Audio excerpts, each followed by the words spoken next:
परेशान रहते हैं मोर बलहम जी।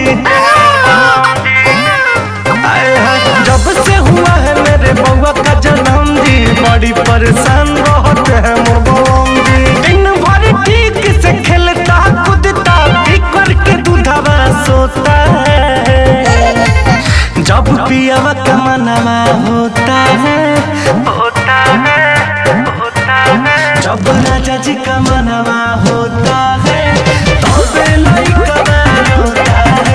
जब पियावा का मनवा होता है तब लइका होता है।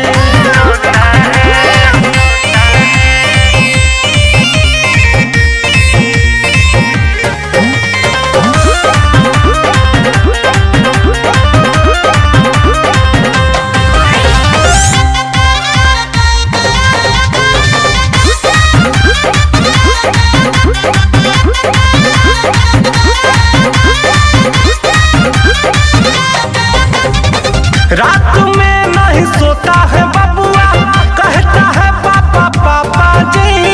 मेरे मर्द का गुस्सा में और भी होता है ये जाफा जी।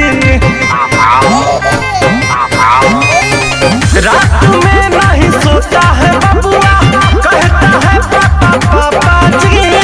मेरे मर्द का गुस्सा में और भी होता है ये जाफा जी। गुस्सा से अखियां दिखाते हैं सैया तो मम्मी मम्मी कह के टोता है। जब पियावा का मनवा होता है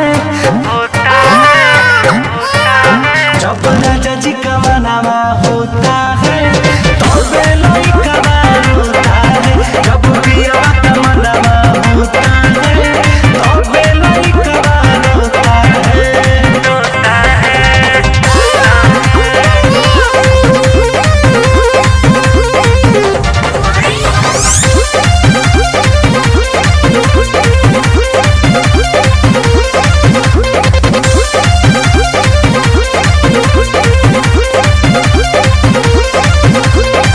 ओझा गुनी बहुते दिखाया पिया मेरा आला बहुत जी, तब नहीं सुधरा मेरे बबुआ का हरकत जी। ओझा गुनी बहुते दिखाया पिया छोटूरा बहुत जी, तब नहीं सुधरा मेरे बबुआ का हरकत जी। चंदनिया दुवंशी पांडे रितेश का लगता सिखाया ये तोता है। जब पियावा का मनवा होता है